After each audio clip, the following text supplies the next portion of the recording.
to talk to you about setting up your altar for baneful magic. Now, I've spoken about setting up your altar for ancestors and also perhaps general altar setup. But when you're doing works for controlling or hexing or cursing, you want to set up an altar that's separate from the work that you're doing for protection or for other more lighter spiritual purposes. The energy that you're putting into an altar that you're doing baneful work on is more intense, and you're probably calling to a different spiritual entity.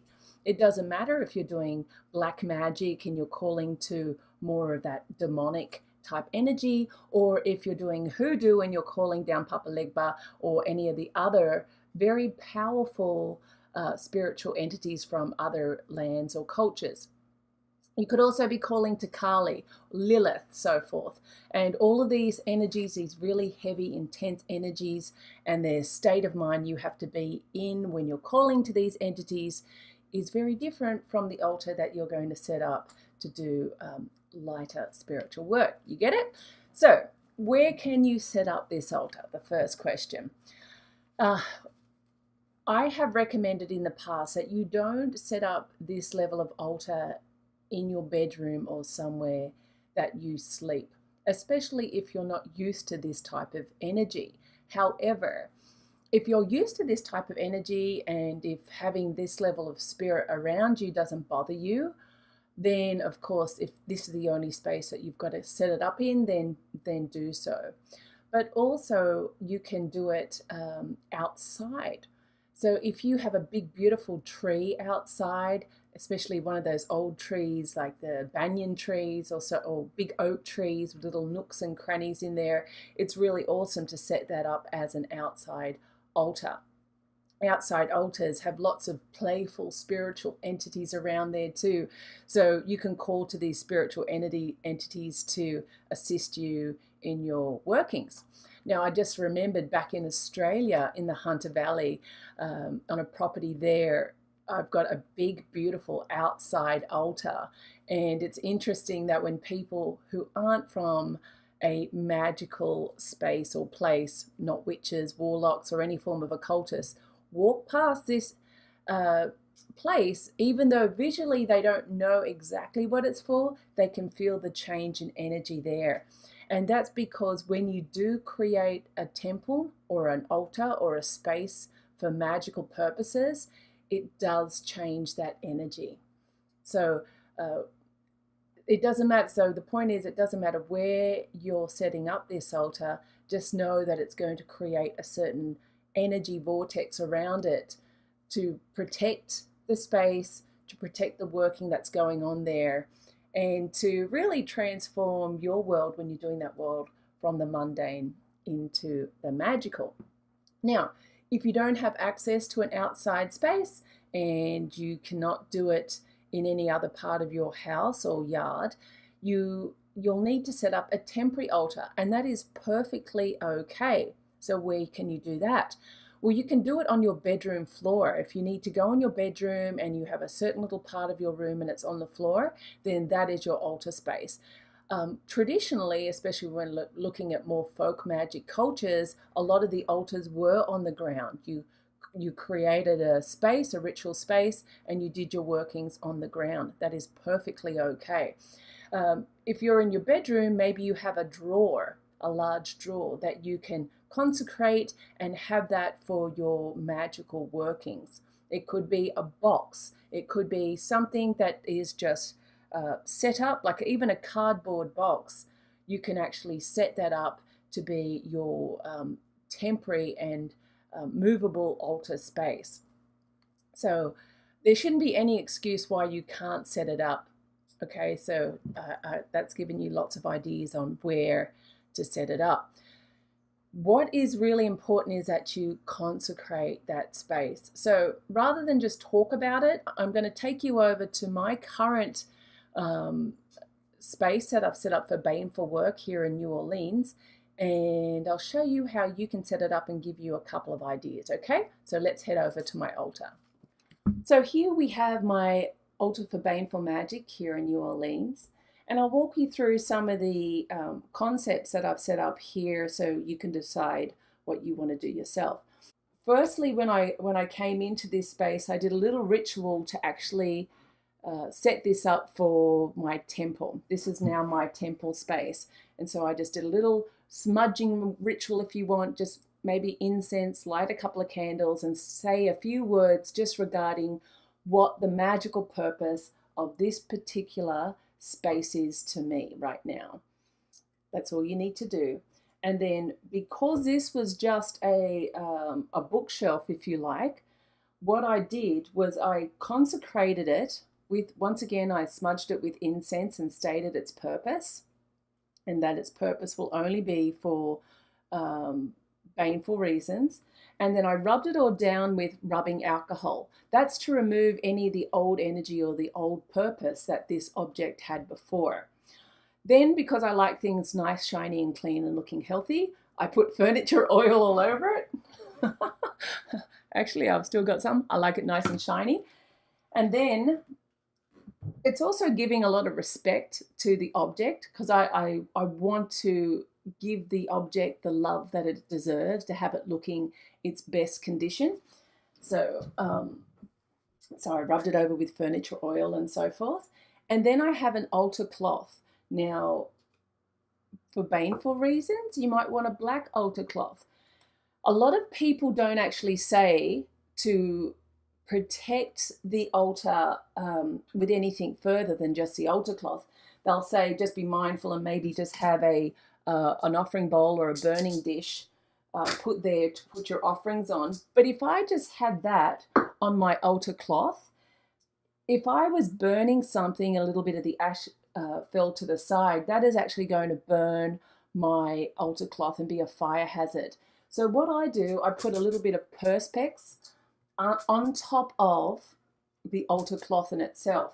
And that way, when I am burning or doing anything that involves live flame, it's going to fall onto the perspex and not onto the fabric. And because a lot of times we do a ritual and we do leave incense burning every morning when I come to my altar and I give my offering, I'm leaving incense burning for as long as it takes to burn out after I finish. So I don't want all that incense burning on and falling on my tablecloth.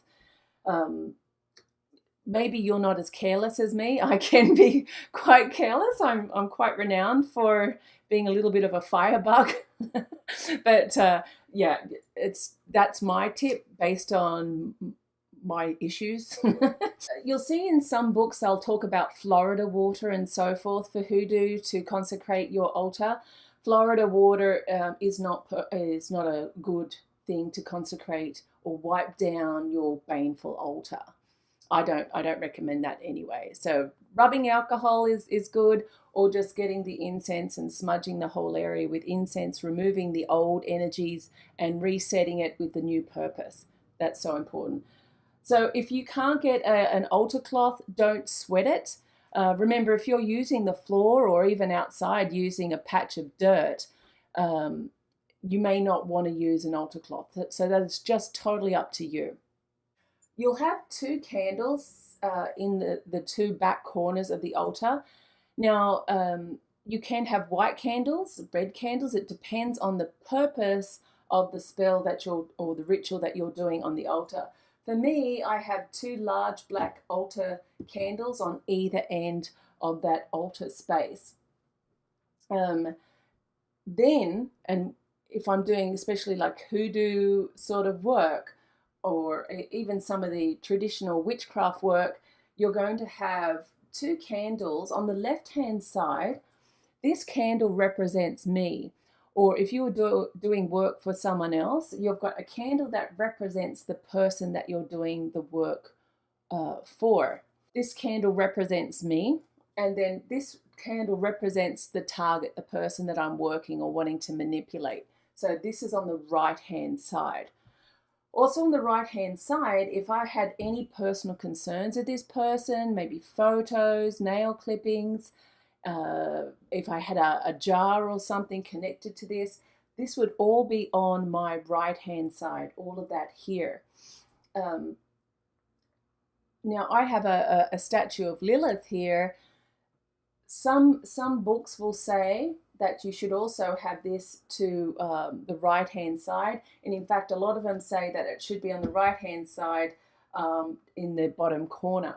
I always have my statues, or if I had a picture of a saint or somebody, it would be right here. So my focus is right here in the center. You always have your incense, if it's burning, right in the center. Okay, and it's the same if you had a scrying mirror or something like that, that would be set up right here actually, because the incense would be in front of the, burning in front of the scrying mirror, and you would be connecting to spiritual source or doing divination, looking through the incense into the scrying mirror.